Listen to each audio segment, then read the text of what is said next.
good afternoon, or good evening, or good morning, depending on where you are. Welcome to the Wellbeing Becomes a Team Sport podcast, designed to help us explore what it looks like to work in today's fast-paced, high-pressured work environments. I am Kristen Lessig-Schenerlein. I'm founder of Koi Coaching and Consulting. Excited to be with you today.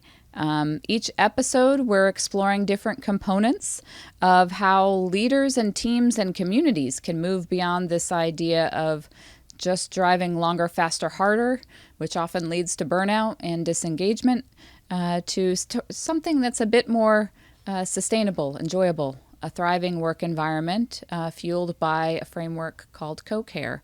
And we believe that what I believe is that this high performance doesn't have to come at the cost of any individual team member, including yourself. If you are a high performing leader leading a team, this really comes from designing environments that support yours and your team's growth for the long term.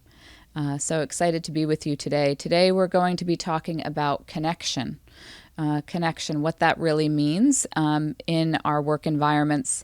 It's not something that we should take for granted. It's not a soft skill that is something that we only pull out for those holiday parties and things like that. It's a system that I believe holds everything together and a leverage point for us as leaders. So a good kind of opening story that I often share when talking about this idea of connection, what it means in your workplace, was working with a team where a client told me, he said, everyone here is so negative, right? And he gave me an example. He said, I walk into the office every morning and I say good morning to people, and they, sometimes I get a little bit of a response, but essentially not much. And I ask them how they're doing. I say good morning, no response.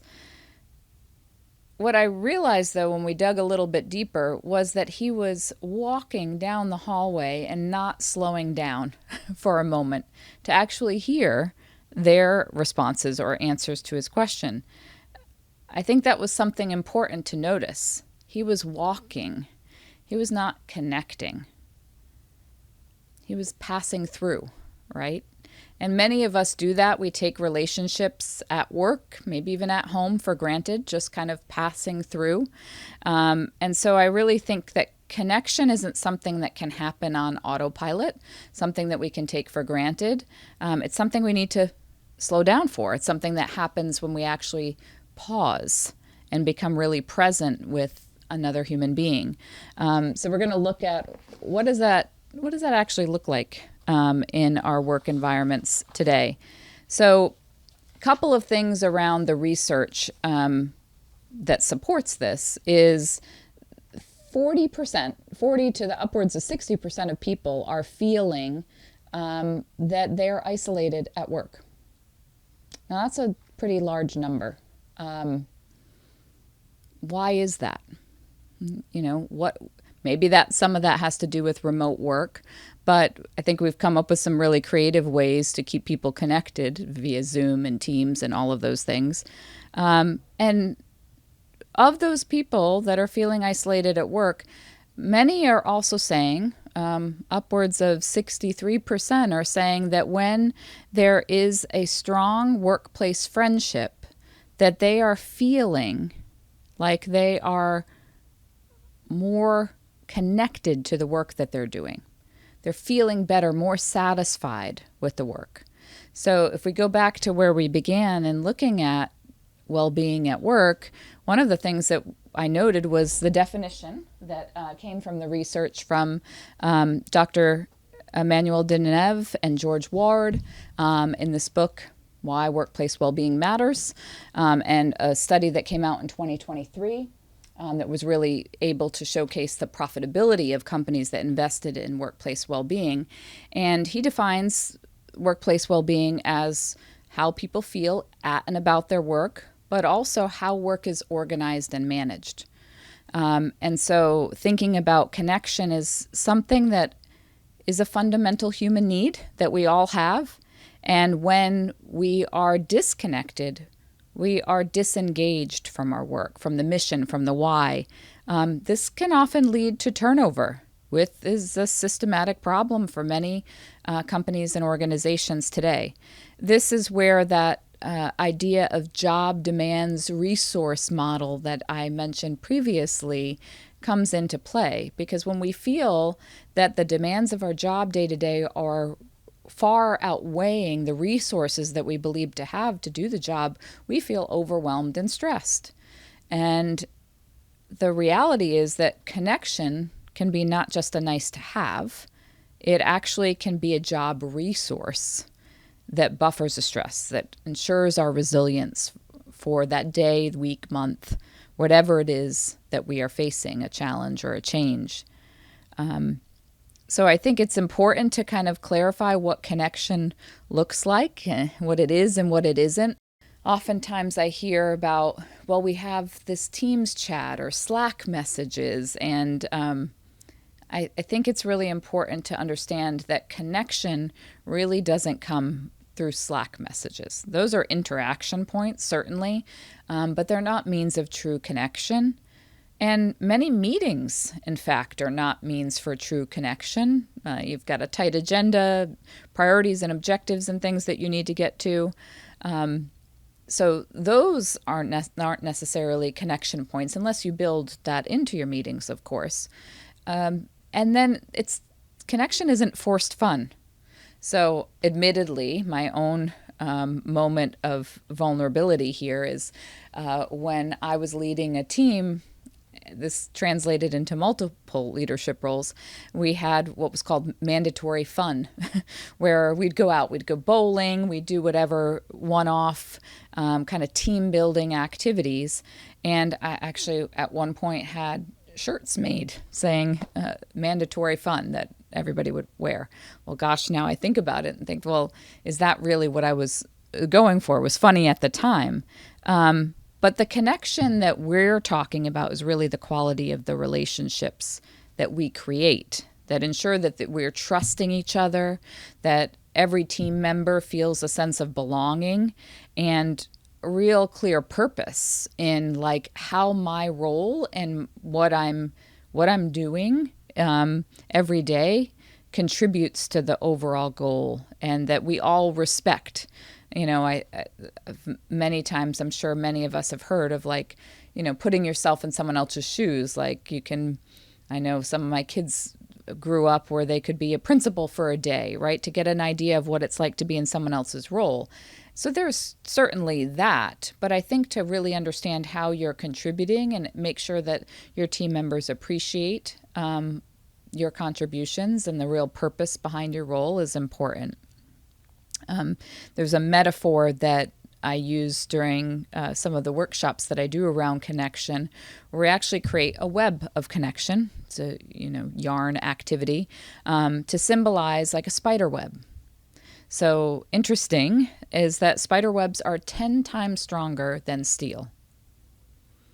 Right? So if we think about the web of connection, it isn't about the weight per se, right? It's about what really happens when we have those interpersonal relationships across departments and throughout the organization, and how that strengthens the team overall.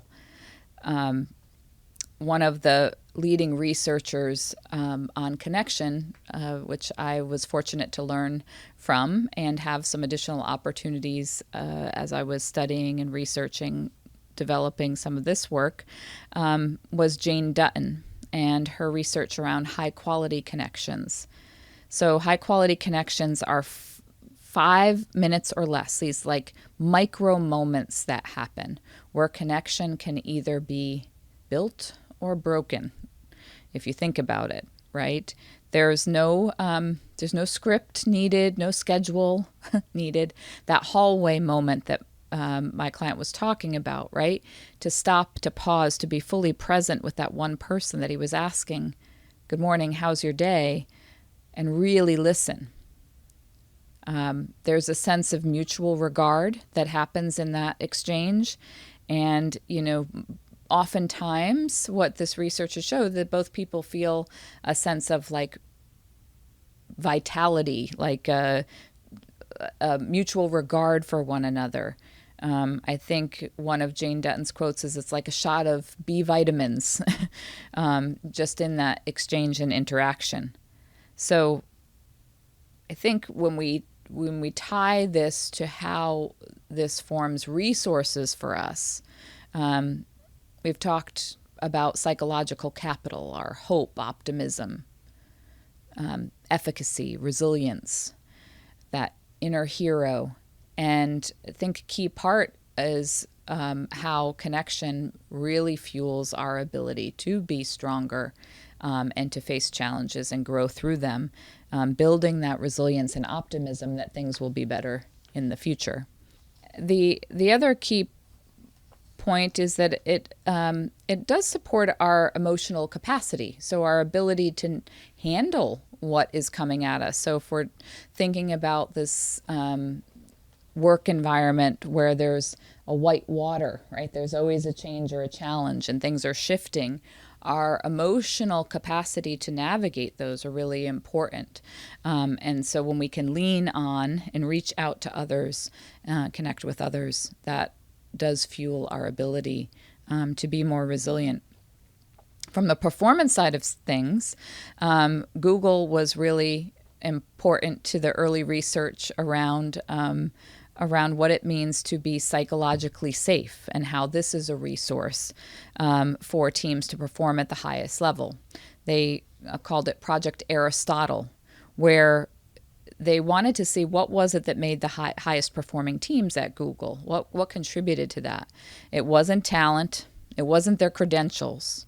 What it was what was termed psychological safety.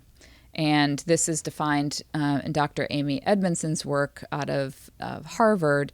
It's a shared belief that it's safe to take interpersonal risk. I can raise my hand and I can express dissent in a conversation or in a meeting without fear that it's going to be held against me later.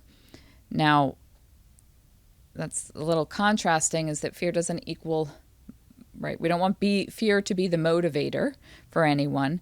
And we don't want this idea of like safety, in terms psychological safety, to mean comfort, because it may be uncomfortable to raise your hand and to voice dissent. So, but when we have that ability, it certainly allows us to be more vulnerable, to connect with people at a deeper level. There's a few everyday practices that I like to kind of have you take and consider in how they show up in your work environments. And one of them is active constructive responding. So a really technical term in psychology. But what that looks like is your ability to, if somebody comes to you with good news or just any news, that you shut the laptop, you turn away from your computer, you're fully present with them, and you capitalize on what it is they're sharing with you, their positive emotions, and actively, constructively respond. And that may be, asking them questions, making observations, sharing reflections on what they're bringing to you, and really creating a moment where you feel the positive emotions of that experience and they're able to relive them as well. And then I think another easy, practical way is to really think about the format of your one-on-ones. Like, how do you engage in one-on-ones? Hopefully you're having them with your team members, but what do they look like? Do you dive right in? Is there just a running list, or is there an opportunity for you to let that direct report lead the meeting, for you to be there in more of a supportive role as the leader, for you to ask how you can support, for you to share observations of strengths that you've observed in that person, for you to truly have that 30 minutes or less, so they shouldn't be an hour, moments of connection. So I think the one-on-ones are a low-hanging fruit opportunity, because connection doesn't have to be built in those mandatory fun offsites that I mentioned being guilty of putting together. It's built in the little moments that happen on a regular basis and being fully present for those. So our systems and structure of how we run, operate meetings are what enable or disable opportunities for connection. So we want connection to be more normative. And we want to think about how do we onboard people into our teams and organizations for not just the tasks and things that they're going to produce per their job description, but also how do we onboard them for the relationships that are going to be most important to them as they join this team. And then as leaders, how are we modeling the leadership behavior of connection, of really relational support within the team? And I don't think that this is, one person's job to create opportunities for connection. We want to make sure that we have systems and structures in place that support this. This could look like, moments of connection at the top of every team meeting agenda. It isn't something that has to be scripted. It also just can be an understood expectation that we take the time to connect with each other when we can, how we can. So I'll close with a story from the beginning of my career. I founded a nonprofit where we provided sports opportunities to people with physical disabilities. And it was a Saturday morning, and I was in charge of coordinating the support for a marathon. And I was not running it, right? I was there to be the support and gear gal, so to speak, for two of our wheelchair racers. And these two racers, they had never done the marathon before, and they were spread out, 26.2 miles, could be anywhere. And both of them had the same situation happen within minutes of each other, where they had one of their tires blow out. And so think about that, right? They needed to be able to not only finish the race, but also get to a place that was safe. And they didn't have a regular wheelchair, so they had to be able to accommodate. Well, the great thing about that experience was the real value of connection that came from that, because one athlete was able to kind of roll into a bike shop and give them a crash course in what it was like to be a pit crew, maybe for a Formula One racing, and they got him back on the road, and he crossed the finish line. And then myself and some volunteers were able to get the tire changed and get the other athlete back on the road. Again, both crossed the finish line, but they didn't do it alone, right? They did it because they were connected to and relationally focused was how our organization was run. And so the support of those around them was really impactful. So no one runs the race alone. We do this together. And I think for you, it's an important reflection maybe to say, who felt seen by you this week? Maybe to acknowledge, who walked in your office unexpectedly and you took a few minutes to understand where they were at. Where was there an opportunity to pause that maybe you didn't take, that you could take next time instead of pass on that? Where could you stay with something a little bit longer? So this idea of connection being an opportunity, strengthening mechanism for your organization as a leader, just taking a moment to see when and how that might look as we move forward. And I look forward to seeing you next time. Thank you for joining me for When Wellbeing Becomes a Team Sport. In a world that often asks us to do more, move faster, and carry our heavier loads, the answer isn't simply becoming more resilient as individuals, it's building stronger teams.